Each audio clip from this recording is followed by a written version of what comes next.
Na tribuna, o Dr. Cristiano Zanin Martins. O Dr. Cristiano esteve nos gabinetes, entregou os memoriais em favor do seu representado. Já esteve outras vezes aqui nesta corte e é sempre um prazer recebê-lo. Vossa Excelência sempre manteve aqui nesta casa um relacionamento muito cordial, exerceu suas prerrogativas de modo adequado, de maneira que é uma alegria lhe ver mais uma vez nessa casa. Com a palavra, doutor. Inicialmente, eu renovo os cumprimentos a esta egrégia turma, ao eminente membro do Ministério Público, aos eventuários, aos advogados aqui presentes e a todos que estão nos assistindo.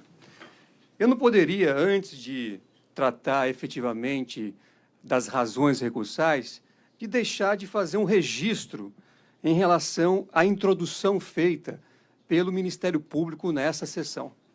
Claramente, a palavra do Ministério Público mostrou como a força-tarefa da Lava Jato vem atuando neste e em outros casos. Qual é o pensamento? O pensamento é de censura à defesa, é de censura à academia, é de censura ao povo. Se Vossa Excelência ficou impressionado com artigos, com manifestações de juristas da comunidade jurídica nacional e internacional, é porque algo errado existe nesse processo e em outros processos. Então, Vossa Excelência, que também pertence ao Ministério Público, que chegou a fazer em relação a este processo pedidos até para interceptar escritório de advocacia, para bisbilhotar a defesa, isto não pode ser admitido. Se houve algum tipo, alguma situação que pudesse tangenciar um ilícito penal, isso não foi da parte da defesa ou de terceiros. Isso ocorreu em várias situações que, eu repito, ocorreram em prejuízo à defesa, ao direito de defesa. E isso não se pode admitir. Posto isso, eu passo a tratar, primeiro, da nulidade do processo e da nulidade da sentença. Este processo teve, por parte dos procuradores, uma escolha, a escolha da jurisdição. Como se deu a escolha da jurisdição? Mediante a afirmação na denúncia de que este caso teria relação com 3 contratos específicos da Petrobras. É isso que consta na denúncia. Se Vossas Excelências forem às folhas 63, poderão ver que há aqui um título, inclusive. Os contratos que originaram vantagens indevidas. Há um título. Peço, venham a Vossa Excelência que vejam a página 63. E esta afirmação foi aceita inicialmente pelo juiz para aceitar a sua competência, a sua fictícia competência. Por quê? Porque, ao final, na última decisão proferida no processo, o próprio juiz teve que reconhecer, depois de tudo aquilo que foi demonstrado pela defesa. Este juízo jamais afirmou, na sentença ou em lugar algum, que os valores obtidos pela construtora OAS nos contratos com a Petrobras foram utilizados para pagamento da vantagem indevida para o ex-presidente. Esta é uma afirmação textual do juiz de primeiro grau. Então, portanto, aquela competência que foi aceita, que foi estabelecida, não tinha qualquer base. Buscou-se, partiu-se de uma afirmação sem qualquer respaldo que foi aceita e gerou uma ficção, uma competência que jamais poderia ter existido. Segundo ponto, a suspeição do juiz. Não há dúvida, eu sei de que essa turma já tratou dessa questão. Mas não se pode deixar de analisar todos os graves fatos que foram praticados pelo juiz de primeiro grau ao longo das investigações, ao longo da ação, inclusive atos com claros objetivos de gerar fatos políticos. A divulgação de conversas telefônicas entre o ex-presidente Lula e a então presidente Dilma. O que foi aquilo? Aquilo foi um ato político praticado por um juiz. A sentença tem 1/3 dos seus parágrafos dedicados, primeiro, a atacar a defesa, e segundo, a destinar um espaço de autodefesa ao juiz, que disse que ficou incomodado porque foi acionado uma vez que havia divulgado conversas telefônicas interceptadas, porque determinara buscas e apreensões indevidas, porque praticara atos que efetivamente permitiam ao ex-presidente e seus familiares acionarem o juiz, como foi feito. Um exercício legítimo do direito de ação. Mas ele se sentiu incomodado, e o juiz que está incomodado com a parte não tem imparcialidade para julgá-la. Quanto aos procuradores da República, esta ação, como todos sabemos, nasceu num PowerPoint que já tratava o ex-presidente da República como culpado no momento do oferecimento da denúncia. Não se exige isenção por parte do Ministério Público na ação penal, mas o abuso do direito de acusar, este sim, não pode ser aceito. Se a acusação tem alguma motivação política, e no caso tem, não precisa a defesa identificar traços políticos. O Conselho Nacional do Ministério Público, recentemente, fez uma recomendação a um dos membros da Força Tarefa da Lava Jato para que parasse de usar as suas redes sociais para veicular manifestações políticas. Como pode o agente do Estado, que tem o poder de acusar, usar de redes sociais para tentar demonizar aquele que ele está acusando no processo, para tentar extrair consequências políticas daquele que ele está acusando no processo? Isso não pode acontecer. O poder do Estado tem limite e não pode ser utilizado desta forma. O cerceamento de defesa também é claro. Diversas provas foram requeridas e indeferidas. Inclusive, uma delas buscando identificar o caminho do dinheiro. Nós estamos aqui tratando de delitos financeiros e não há uma prova pericial feita com o objetivo de identificar o caminho do dinheiro. Vossa Excelência sabem que é imperativo, quando se trata de ação de crime que deixa vestígio, a realização de prova pericial. É o que está no artigo 158 do Código de Processo Penal. Mas aqui ela não foi feita, ela foi indeferida. E isso acarreta a nulidade do processo, segundo o artigo 564, inciso 3b, do Código de Processo Penal. A defesa não teve a oportunidade de produzir as provas que havia requerido no curso da ação. Também temos que ver a falta de correlação entre a denúncia e a sentença. A denúncia, como eu já disse aqui, disse expressamente que as vantagens indevidas seriam provenientes de 3 contratos. Indicou quais seriam esses 3 contratos. Eu repito, isso está claro, está na página 63 da denúncia. No entanto, o juiz, ao proferir a sentença, deixou de lado essa situação. Ele construiu uma acusação própria.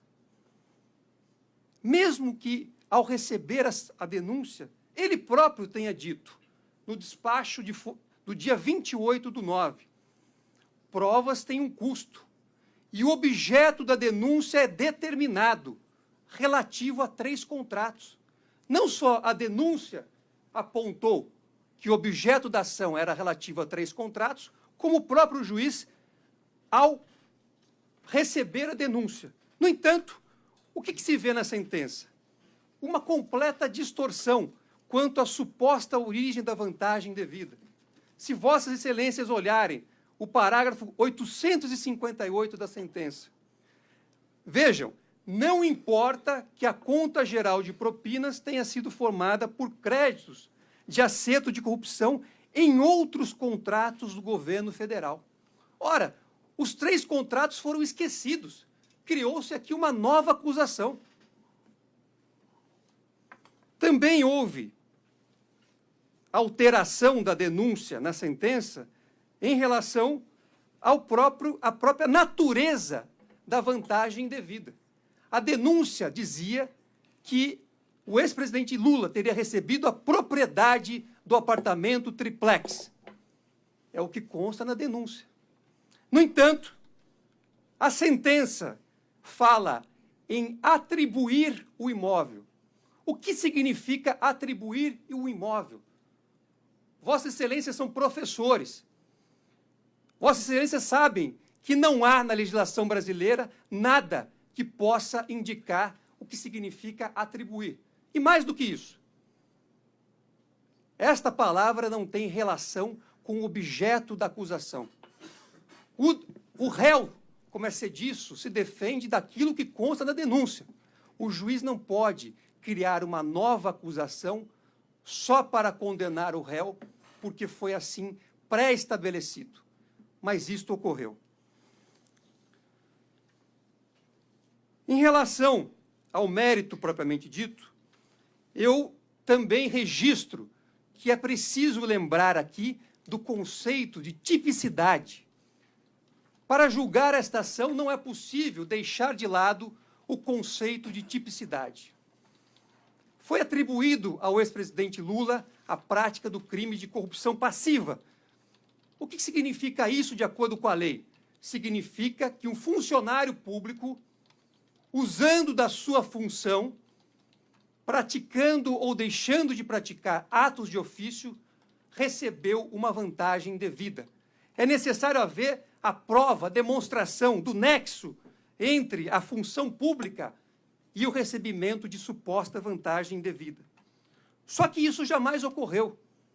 Aqui, o juiz, na sentença, diz que houve atos de ofício indeterminados. É o que está no parágrafo 865. Atos de ofício indeterminados significa reconhecer que não há atos de ofício nestes autos, que não houve a prática, o uso da função pública para recebimento de vantagem indevida. O crime não pode ser fluido. Os conceitos, as elementares, não podem ser fluidas. Por outro lado, também não houve recebimento de vantagem indevida. Não, o triplex não é do ex-presidente Lula. Todos nós sabemos que o triplex pertence e sempre pertenceu ao AS Empreendimentos. A propriedade, segundo a lei, segundo o artigo 1228, é aquele que detém, que consta no cartório de registro de imóveis. Também não tem a posse. Ficou claro pela prova dos autos que o ex-presidente jamais recebeu as chaves, jamais passou um dia e jamais passou uma noite. Não há nada que se possa demonstrar que ele recebeu esta propriedade. E não venham dizer, o Ministério Público, que uma reportagem do jornal O Globo transfere propriedade. Doutor Cristiano, seu tempo se encaminha para o final, peço que conclua. O que teria que se buscar nesta ação? Saber se houve algum pacto de corrupção. E a sentença responde afirmativamente, de forma equivocada, apenas e tão somente com base na palavra de Léo Pinheiro, como foi aqui reconhecido pelo próprio Ministério Público. Ele é corréu, prestando depoimento sem o dever da verdade. E mais, disse que teve 3 encontros para tratar desse assunto.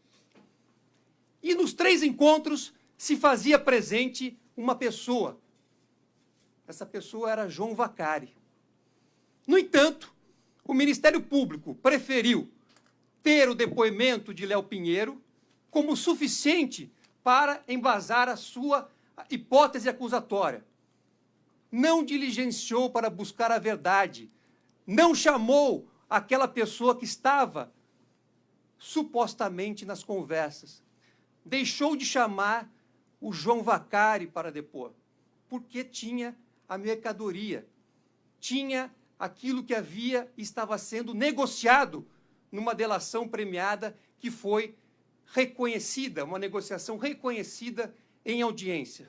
É evidente que esta prova dos autos não indica, de qualquer forma, a ocorrência de um pacto de corrupção. Em hipótese alguma, a palavra deste corréu não serve para incriminar o ex-presidente Lula ou quem quer que seja pela sua condição no processo, seja por estar negociando uma delação, e seja porque fez referência a uma terceira pessoa que não veio ao processo. Por que a palavra de Léo Pinheiro pode valer, por exemplo, e o próprio juiz de primeiro grau, e também esse tribunal, negou ouvir Rodrigo Tacla Duran sob o fundamento de que ele teria praticado crimes e a sua palavra não teria valor. Doutor Cristiano, Ora, seu tempo está é uma encerrado. incongruência. Já parto para a conclusão, Excelência. É uma incongruência. Então, o que se tem aqui é um processo nulo, que gerou uma sentença nula. E também um processo em que não foi feita a prova da culpa, mas sim a prova da inocência, que pede-se que seja reconhecida por uma questão de justiça, para que não se deixe a história fazer esta justiça. Peço a vossas excelências que sejam acolhidos os pedidos formulados ao final das razões recursais. Muito obrigado.